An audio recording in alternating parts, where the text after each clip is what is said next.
initiative to agree to my husband's request to take on responsibility for both families.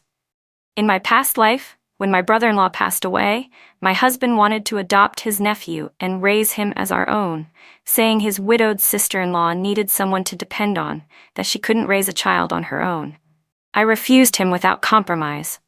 Not long after my refusal, both the widow and I went into labor on the same day. I gave birth to a son. The widow Emily died during a difficult delivery, losing both her life and the child. My husband didn't say much. Instead, he was thrilled to raise the son I had given him, and we poured ourselves into raising him to be successful. I dedicated everything to supporting his education, eventually sending him to study in Luoyang. But on the day he returned home, I saw Emily, who had supposedly died years ago, at the airport, holding hands with my husband as they welcomed our son back. My son looked at Emily and called her Mom. He said, "You've suffered so much being apart from Dad all these years. Now that I'm back, the three of us can finally be together forever." My husband, looking guilt-ridden, said, "If Claire hadn't stopped me from supporting both families back then, I wouldn't have had to switch your child with hers, leaving you without even a proper name." It was only then that I realized Emily had faked her death, and the son I had raised so lovingly wasn't mine. My own child had been murdered by them long ago, his body never found. The shock and horror of it overwhelmed me. I confronted them in a fury, only to be shoved into traffic and die a gruesome death. When I opened my eyes again, I had returned to the very day my husband first brought up raising both families. "Claire, you don't understand how hard it is for a widow to raise a child alone. I'm only trying to take care of Emily for my brother's sake," my husband Jason Miller said earnestly by my side, doing his best to persuade me. I immediately cut him off, firm and decisive. "That's enough. I get it. I agree to you supporting both families." Jason was stunned, his words stopping mid-sentence. He stared at me wide-eyed. "Claire, you really agree? You're not mad?" I smiled and said, "Why would I be angry? This is all for Emily's sake, isn't it?" Jason looked at me, suspicious of my sudden change in attitude, but he couldn't hide the joy in his eyes. He quickly turned and rushed off to share the news. Only then did I unclench my tightly gripped fists and realize my palms were soaked in cold sweat. Creak. The door opened again. Jason walked in carefully, helping Emily into the room. Though she had just lost her husband, Emily showed no signs of sorrow. Instead, she clung to Jason closely, their intimacy evident in every gesture. She glanced at me with disdain. "Claire, I know you're upset, jealous that I took your man. But don't worry," she said with a faint smirk. "I'm only doing this so my child can have a proper family. I have no interest in playing mind games with you." Emily had always known how to catch a man's eye. She came from a background as an educated youth with a delicate, fragile look that evoked pity. Her soft brows and weak demeanor made Jason's heart melt. He quickly followed after her, trying to comfort her with sweet words. "I know you're not that kind of person. I'll take care of you and the baby, just like my brother would have wanted." Then he turned to me and said, "Claire, you're tough. Help Emily out a bit, will you? She's not like you. Look at you, about to give birth and still bouncing around." I sneered inwardly. Bouncing around? I was just left to fend for myself because no one cared. Both of us were due to give birth soon, yet Emily was treated like a porcelain doll. Jason waited on her hand and foot like she might fall apart if she lifted a finger. Meanwhile, I had to cook over an open flame, carry water, wash clothes, and handle endless housework, only to be met with Jason's constant complaints. And now, as if it were the most natural thing in the world, he expected me to serve Emily too. Like the baby growing inside me didn't even exist. I said coldly, "What? The baby in her belly is just your nephew, and it's more important to you than your own son." Jason froze. "Of course not. The baby you're carrying is my son. He's important too." Then, stiffly changing the subject, he added, "My brother just passed away, and the house feels heavy with grief. I'm planning to hold a small ceremony soon. Let Emily officially marry into the family. Maybe that'll drive away the bad luck." So that's what this was. He couldn't wait to bring the woman he loved into the house. Before I could even respond, he ordered, "Even if I'm supporting both families, we can't let Emily suffer. I remember you have some gold bangles. Melt them down and have a new set of wedding jewelry made for her." Fury surged through me. Jason Miller, those are my dowry gifts from my parents. Why should I give them up so you can marry another woman? Jason frowned and looked at me with disappointment. What are you even thinking? Emily is your sister-in-law. Giving her a little dignity is the least you can do. Stop being so petty. I thought you'd matured, but it turns out you're still as small-minded as ever. No one else would even tolerate you. He thought my agreement to support both families meant I had compromised, that I was giving in, and so he kept pushing the limits, probing back and forth to see how much he could get away with. But what he didn't know was that my consent wasn't a sign of weakness. I simply didn't care anymore. I snapped, "No way," then turned and walked back into the house, ignoring the way Jason glared at me, teeth clenched. Inside, I still couldn't shake the unease in my heart. After pacing back and forth, I decided to gather all my savings and valuable jewelry. I packed everything up carefully. As I passed the adjacent room, I overheard Jason speaking gently to Emily while massaging her legs. "Does this feel better?" he asked. "I've never done this for anyone before. Maybe I'll practice on Claire next time, so I'll be good at it when I do it for you." Emily, already sitting up in bed, had shed her usual prim demeanor. She pouted and said, "You even give that stingy woman something? She won't even hand over a few bracelets for me. What happens when my son is born? Will I have to beg her for everything? What if she favors her own son and bullies mine?" Jason immediately soothed her, his voice doting. "Of course not. Your child is mine too. I'll stand by you. Claire's baby doesn't matter. The only child I acknowledge is yours." Only then did Emily smile, snuggling close to him again. I don't even know how I managed to walk out the door. My mind felt like it had come apart again, chaotic and fragile. No wonder Jason had been willing to let his biological child die. Turns out, the baby Emily was carrying was his too. Wiping my face, I rushed to the bank before sunset and deposited all my money. Then I made a phone call. The moment that familiar voice answered, I couldn't hold back my emotions anymore. Through tears, I choked out, "Big brother, I want a divorce. I want to come home. I don't want Jason anymore." Once my brother promised he'd come from his station immediately to get me, my heart finally found a sliver of peace. When I got back home, Jason was holding up pieces of fabric, helping Emily choose. She couldn't decide, so he waved his hand and said, "Just get them all." He barely glanced at me when I walked in. "You're done being mad, Claire? I won't argue with you about your little mood swings. Since both you and Emily are about to give birth, we'll go to the hospital together tomorrow. Let someone else take care of you. That should be enough, right? I don't want to stay in this house anymore either. I would rather stay in the hospital." I hardened my attitude completely, and even when Jason gave me that predictable, "I knew it" look, I couldn't care less. At the hospital, Jason spent money extravagantly. He immediately arranged for Emily to have a private VIP room. Then, remembering me, he booked the room next door. "Claire, I got you a premium suite too. For you," he said. "I've used up all the money." A nurse nearby remarked enviously, "Wow, he really treats his wife well." Jason looked smug, clearly pleased with himself. In the past, hearing such comments would make me feel obligated to reward him in some way. But now, I just pretended I didn't hear a thing. After all, wasn't that money his? No, it was mine. My brother, worried I'd suffer, had begrudgingly arranged a secure job for Jason at the factory. But Jason had no ambition. After all these years, he was still a low-level clerk with a pitiful salary. From the next room, Emily called out, "Jason, my stomach hurts. Come here quick." Jason's face changed instantly, and without saying a word to me, he rushed out. The nurse looked at me, surprised and awkward. "Oh, so he's not your husband? I'm sorry, I must have mistaken." As she walked out, I could still hear her muttering, "No wonder he seemed distant. The one next door, now that's real love." I forced a smile. "He won't be for much longer anyway." Just a couple of days later, my due date arrived. Jason acted concerned, running around trying to find out the exact time I'd be giving birth. By now, the hospital staff had begun to understand the real nature of our relationship. They looked at me with more sympathy than respect, but I stayed calm. I ate well, drank plenty of fluids, and focused entirely on preparing for delivery.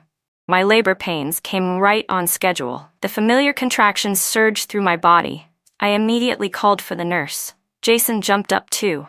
But the moment things got serious, he disappeared. As the nurse wheeled me toward the delivery room, she muttered angrily, "What kind of man runs off when his wife's about to give birth?" But a few minutes later, Jason came bursting back, yelling at the doctors, "Emily's going into labor too. You have to help her first." I froze. Emily was going into labor? Hadn't she planned an early delivery just to switch our babies again? But I had already agreed to support both families this time. Why would she still need to give birth early? There was no time to think. Another wave of pain hit, and I had to concentrate on the birth. After hours of agony, I was finally able to relax when I saw the nurse cradling my newborn in her arms. I suddenly remembered and asked, "How's Emily?" The nurse, remembering Jason's two-household situation, gave me a sympathetic look. She and the baby are both safe and sound. I let out a breath of relief. At least this time, Emily hadn't faked her death. That was already one thing different from the last life. But even after I returned to my room, Jason didn't come by. A nurse told me he'd been staying with Emily the whole time, attending to her every need. I didn't care. In fact, I preferred it that way. It wasn't until well past mealtime that Jason finally showed up, carrying a small thermos of chicken soup. "Claire," he said in a coaxing voice, "you must be hungry. I brought you some soup. Drink it while it's hot." I looked down. A few pieces of meat floated in a greasy layer of ginger oil.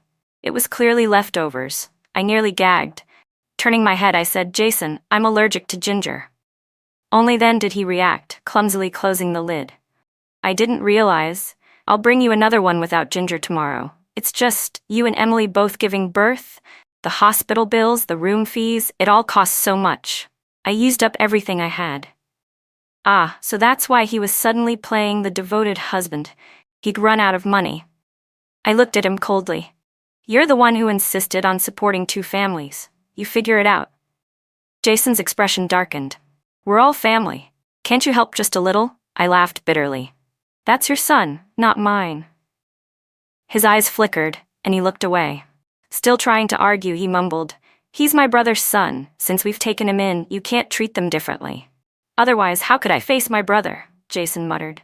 I didn't respond. He grew impatient, stood up, paced a few steps, then quickly found an excuse to leave. "Well, since you're fine, I'll go check on Emily. She's weak after giving birth." Without looking back, he walked out. I just lowered my head and held my baby close. At this moment, nothing and no one was more important than my child. But even in a room full of mothers and infants, I was unusually alert, maybe because of what I had lived through in my past life. I had only stepped into the restroom for a few minutes and left my baby with the nurse. When I came back, something felt wrong. They were all newborns, but I noticed it instantly. There was a small mole near the base of the baby's finger, something my child didn't have. I remembered it too well. That mole belonged to Emily's child, the ungrateful one from my past life. This wasn't my baby. A wave of dizziness hit me. My legs almost gave out. I ran from the room. Emily's hospital room was empty, but I heard the faint sound of running water from the bathroom. I didn't hesitate. I yanked the door open. Jason was inside, gripping a baby and holding it under the water. The child's face was already turning blue, but Jason's expression remained cold, heartless. I lunged forward and slapped him hard, trying to snatch the baby out of his hands. Jason froze for a second in panic, but then tightened his grip. "Claire, what are you doing here?" "You're supposed to be in your room with the baby," he said, still trying to act calm. I couldn't control my voice anymore. "Give me back my child," I screamed. He kept trying to talk his way out. "That's not your baby. Yours is in the room." But when he saw me reaching for the baby again, his face twisted with viciousness. Suddenly, he lifted the infant and turned toward the window, clearly ready to throw the child out. "No," I screamed as my heart nearly stopped. Just then, with a loud bang, the door burst open. A shadow rushed in, kicking the door wide with brutal force. Before either of us could react, the man charged toward Jason, ripped the baby from his arms, and backed away from the window with the child safely in hand. It was only then that I saw his face clearly, and tears instantly welled up in my eyes. "Big brother, you're finally here." It was my brother, Michael Shen. His clothes were dusty, clearly from rushing to get here as quickly as he could. Holding the baby, he wore a deep scowl. He didn't even glance at Jason. Instead, he walked straight to me and asked, "Is this my nephew?" I nodded furiously, eyes red. Carefully, I took the baby from his arms, my hands trembling. Looking at the scrunched-up face of my child, my heart twisted in agony. Waves of regret and gratitude hit me at once. I had almost lost him. Again. Jason, who had been standing off to the side, finally seemed to snap out of it. Trying to act casual, he forced a smile. "Michael, you're back? I thought you weren't supposed to be home for another 6 months?" Michael shot him a cold glance. His voice was sharp and icy. "Jason Miller, we'll deal with you in a moment. Don't even think about getting away." The baby needed immediate medical attention. We didn't waste a second. Thank God we were still in the hospital. The doctors arrived quickly and ran tests. Fortunately, the baby was safe. No permanent harm. No lingering damage. I sat down weakly on a chair, holding my now stabilized baby, unable to stop the tears streaming down my face. A few minutes later, the sound of footsteps echoed through the hallway. Michael's guard escorted Jason over. Jason's eyes darted to the baby in my arms, perfectly healthy. His expression twisted between relief and bitterness. Trying to ingratiate himself, he looked at me with a half-smile, then turned to Michael. "Michael, there must be some kind of misunderstanding. Come on, we're family. I'm your brother-in-law, remember? Claire will be upset if you keep treating me like this." He laughed awkwardly, trying to ease the tension, but no one responded. Michael's face was like stone as he walked past. Without saying a word, he slammed his foot into Jason's stomach. Jason crumpled to the ground with a loud groan. But Michael didn't stop. His fist followed immediately, striking Jason like a storm. Blow after blow landed with terrifying precision. After all, my brother was trained in martial arts. Michael's strength was astonishing. Jason didn't stand a chance. He could only take the beating. Within minutes, Jason's face was swollen and bruised beyond recognition, nose bloodied and eyes puffy. Wheezing and struggling, he cried out, "Claire, help me! He's gonna kill me!" I stood to the side, watching coldly for a moment before speaking. "That's enough, Michael." Only then did my brother stop, his gaze still icy as it landed on Jason. I walked over slowly. Jason's eyes lit up, and he clutched at the hem of my pants. "Claire, I knew you still cared about me. You're worried, right?" The next second, I raised my hand and slapped him twice across the face. Loud, clean strikes that echoed through the hallway. "Jason Miller," I said through clenched teeth, "you dared to harm my child. That beating was you getting off easy." His face turned pale, but he stubbornly refused to admit anything. "What child? I already told you, your baby is in the hospital room." "Claire, you're misunderstanding everything." I sneered. "Then whose baby was that in the bathroom? Emily's? You said you wanted to take care of my brother's child, and then you tried to drown him?" Jason stammered. It wasn't your child, okay? You're really mistaken. You've been holding your baby this whole time. How could anyone swap them? And why would I ever harm my own son?" "Really?" I said coldly. "Then let's do a paternity test. Let's see which baby is mine. And while we're at it, let's find out who the real mother of the other child is." I turned and gave Michael a look, signaling him to arrange the test. More than anything, I needed to prove which baby was mine. But I also had to expose Emily, make sure both of them paid for what they'd done.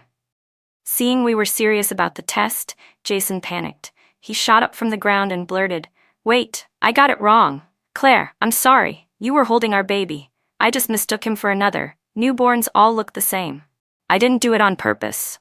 Please, just forgive me. The baby's fine now, right?" Nothing happened. When I didn't respond, he turned to Michael. "Michael, come on. You know me. The nurse told me which baby was mine, and I believed her. If there's a problem, it's the nurse's fault. You know how much I love Claire. I kneeled outside your house all night just to marry her. I would never hurt her or our child." It was true. 2 years ago, when Jason and I were in love, he had knelt outside my family's home all night in order to win approval to marry me. But now, even bringing up that memory stirred no emotion in anyone. Michael looked down at him with a chilling stare. His voice was merciless. "If you really loved my sister, you wouldn't have insisted on supporting 2 families. You wouldn't have tried to kill her child. Jason Miller, my biggest regret in life was letting Claire marry you." Jason opened his mouth to argue but realized too late he'd said the wrong thing. He quickly tried to explain. I was just helping my brother's widow. Otherwise, how would she and the baby survive? I've heard enough, I interrupted sharply. Stop with the excuses. The fact that you tried to murder my baby can't be denied. Just then, 2 guards came around the corner, dragging Emily with them. This woman was sneaking around near the hallway, one of them said. We saw her and brought her in.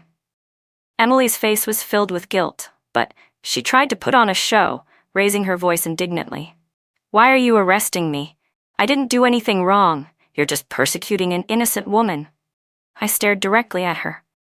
Really? Jason swapped out my baby and tried to drown him, and that has nothing to do with you? Emily tilted her head arrogantly. I don't know anything. You don't have proof. Expressionless, I walked over, picked up the baby she'd given birth to, and held him up high. If this has nothing to do with you, then this child isn't yours either, right? I said. Then I made a motion as if I were going to drop him to the floor. Sure enough, Emily let out a sharp scream and rushed forward, snatching the child from my hands and holding him protectively. She glared at me with fury. Claire Shen, how could you be so cruel? How dare you? So what if he's my child? You venomous woman, trying to murder someone in broad daylight? I was so furious I almost laughed. Jason was in your hospital room trying to drown my son, and you're going to pretend you didn't know anything? Who's really the cruel one here? Emily started screaming dramatically, wailing and thrashing like she was the victim. I don't care. If you try to kill my son, Claire, you'll never die in peace. You're a murderer. Why didn't Jason drown your kid instead? I walked up and slapped her across the face, hard. Emily, you two tried to kill my child first. He's just a newborn. How could either of you bring yourselves to do something so monstrous? She screamed back defiantly. It's all your fault. You brought this on yourself. If your baby died, you'd deserve it. Her hair was wild, her face twisted with rage, clutching her baby tightly as she glared at me, her eyes filled with hatred. You only care about your own son. We both had boys, but you hoard everything for yourself. You even hid money and refused to help us. Were you planning to let my son grow up bullied and unwanted? She sneered. You think you're better than us just because you're stronger? No wonder Jason doesn't love you. You're selfish and arrogant. Why should someone like you have a good life? I almost laughed out loud. So, just because I refused to give them money, they decided to murder my son and swap in their own to have me raise him like some royal switcheroo? No matter how many lives I lived, people like them would never change. Emily was still ranting on and on. She'd never met my brother before, so when she glanced at him, she scoffed and said, If no one had helped you, who would you even be? What did you sleep your way to get men on your side? It's disgusting. Who knows if that baby you had is even Jason's? If I were him, I would have divorced you a long time ago. My voice turned ice cold. You still don't understand the situation, do you? I took a step closer. Emily, you'd better tell the truth. Who else helped you and Jason swap my child? She realized she'd been caught and stopped trying to hide anything. Turned out, she had bribed a nursing intern to take over for the regular nurse assigned to me. Jason used my husband's name to easily remove the baby from the nursery and brought back the swapped one. Once my son was drowned, they planned to claim Emily's child had died at birth. I would unknowingly raise her son, thinking he was mine. They thought the plan was flawless. But they never expected I would notice the difference at a single glance, just in time to stop the murder. I raised my hand again and slapped Emily across the face. Left, right, over, and over. You tried to kill my baby. I won't let either of you get away with this. Emily, you're a mother too. How could you be so vicious, so heartless to plot the death of someone else's child? Her face swelled immediately as she screamed, trying to run away. Jason, help me. Claire's gone crazy. I did it all for you and the baby. You're just going to stand there and watch her beat me? But Jason cowered in the corner, under guard, unable to even get up. He just looked at her with pained eyes and then turned to me. The baby's fine now, right? Isn't it enough that you hit me? Let Emily apologize and let it go. I turned my cold stare on him. You think this is about an apology? If I hadn't caught you in time, my child would have died at your hands. Jason Miller, I will make sure you both pay for this. He saw he couldn't convince me and lowered his voice again. Claire, I married you. I never planned to leave you. Supporting both families, wasn't that just a compromise to protect Emily? I've always treated you well. We're husband and wife. We have a whole life ahead of us. Fighting like this won't do either of us any good. He spoke with confidence, like he still thought he had control. But I just glanced at him with contempt. A whole life? I said. Jason Miller, I want a divorce. The moment those words left my mouth, two voices rang out in unison. You really said it. I don't agree. Jason's eyes flew wide open in disbelief. Jason looked at me, full of confidence. You want a divorce? I don't agree. Claire, we've been married for so long. Who else could you possibly be with after me? He was so sure I couldn't leave him, and didn't think it mattered. Anyone who shows you respect is doing it because of your brother. Don't think too highly of yourself. You really believe you can stand on your own out there? Before I could say anything, my brother spoke. Jason Miller, you've never understood how much Claire gave up for you.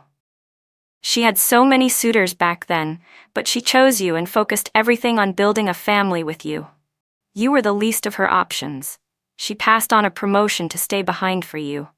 Even after getting pregnant, she gave up her career and stayed home to prepare for the baby. You couldn't give her anything. But I can support her for a lifetime. His voice was filled with fury, and my heart couldn't help but ache a little. Back then, our family strongly opposed our marriage, but they gave in, for me. They even helped Jason get promoted. And yet, I was blind. Jason had never seen my sacrifices. Every sweet word from his mouth had always come with a price. His face turned pale, then red. He opened his mouth, but nothing came out. He stammered, but we're married. She gave birth to my son. The same son he had nearly drowned had suddenly become his excuse to keep me by his side. Claire, don't you care if our son grows up without a father? You want him to grow up facing the judgment of society? Jason said, his voice quick and desperate. I looked at him coldly. You don't need to worry about that. Having you as a father is the real problem, he snapped. He's our son. You have no right to take him away. Emily couldn't stay quiet any longer. She shrieked, turning to Jason. What do you mean, Jason? Didn't you promise me you'd only acknowledge my son? Why won't you divorce her? Do you still have feelings for her? You want her son now? Her voice trembled with rage as she glared at him. Jason didn't even try to defend himself. I couldn't help but sneer. Emily had always thought she was the one Jason truly loved, that I was just in the way. But now she was unraveling, desperate to cling to the truth she thought she had. You told me I was the only one you loved, she screamed, grabbing at his arm. I betrayed my morals and had your child because you said you'd be with me. Now you're going to deny me? I swear I'll make you pay. She had completely lost control, her eyes bloodshot with fury. Michael, even angrier now, stepped in. Jason Miller, you've wronged my sister in every way. All the support and resources we gave you, I'll take them all back. From now on, don't even think about finding another job. Jason and Emily froze. They had no other source of income. Without a job, they'd have nothing. Jason turned to me with pleading eyes. Claire, I was wrong. Please forgive me. The baby's just been born, and we need money for everything. If I lose my job, how will I survive? I said nothing. I just looked at him coldly. Finally realizing there was no hope left, his eyes went dull, and he collapsed to the floor. Emily stared, stunned. She blinked, confused. What's going on? Who are you people? You think you can just fire someone like that? I'll report you. I'll expose all of you. She still didn't get it. Even Jason lost his patience. Just shut up already. Emily snapped her head toward him, biting her lip. So you really don't love me anymore, huh? Got what you wanted, now you're throwing me away? Jason Miller, you're trash. Jason slammed his palm on the floor in frustration, and the two of them began arguing again. I had nothing more to say. Holding my baby, I stood up. Michael, let's go home. His expression softened just a little. All right, Mom, Dad, and our younger brother are all waiting for you at home. When Jason saw I was really leaving, he panicked. He grabbed at my ankle clumsily. Claire, I'm your husband. You can't just leave me like this. I'm the father of your child. Jason shouted after me, clinging to my leg. I didn't stop. I pulled my foot free and replied coldly, You don't need to worry about the divorce. I'll handle it myself. The security officers escorted us to the car, leaving behind all the yelling and crying. It wasn't until we got home that I finally felt like I could breathe again. With my family's love and support, I was able to recover quickly and begin rebuilding my life. Sometime later, on a random day, I was walking down the street when a filthy beggar blocked my path. His hair was matted, his clothes ragged and stained. "Claire, help me. Please, I'm dying," he said. I looked closer and finally recognized him. It was Jason Miller. It had only been a few months, but he had completely fallen apart. He rushed to block my path, spilling out all his grievances at once. That's when I found out. After losing his job, Jason couldn't even find part-time work. He refused to do any physical labor, and their home had long since run out of food. The rice jar was empty. Emily, with a sick child to raise, also couldn't find any work. Eventually, their son got ill, and they didn't even have money for medicine. They watched helplessly as he died. The two of them fought bitterly. Emily threatened to return to her family. Jason was left with nothing, alone and penniless. Now he came to me, begging, hoping I'd show some mercy for the sake of our son. "I only have one son left," he said. "He's my only heir, the one who will carry on the Miller family name. Claire, I swear I'll be good to him. Let's start over, please." I smiled faintly. "I didn't tell you, did I? Our son's last name is Shen, not Miller, and I'll never let him acknowledge you as his father, not in this life." Jason stared at me in disbelief. "But I'm his dad. That's a fact. You can't change that." He grew frantic. "I want to see my son. You can't keep us apart," he was shouting, completely losing control. A nearby jewelry store clerk noticed and came over quickly. "Miss, do you need assistance? You can come inside to rest if you like." I nodded and walked into the store. I was planning to buy my son a protective pendant. Jason was stopped at the door by security. The store employees politely but firmly asked him to leave. When we got home, Michael frowned after I told him what had happened. "I'll have someone keep an eye on him," he said. "I won't let him show up in your life again." I had no interest in ever seeing Jason Miller again. But what happened next was something even I didn't expect. It turned out Jason had never officially married Emily. Despite living with her and raising a child together, they never registered a marriage license. Somehow, Michael managed to force them into signing one, legally binding the two of them together. The news spread fast. In just a few days, everyone in town and the surrounding villages was talking about it. Emily became the target of endless gossip and disdain. People pointed fingers behind her back. Even her own family threw her out. She had no choice but to stick with Jason, but the love between them was long gone. They couldn't even look each other in the eye anymore. Time passed. One day, as I was teaching my son how to walk, my second brother casually mentioned, "Heard Jason's house caught fire.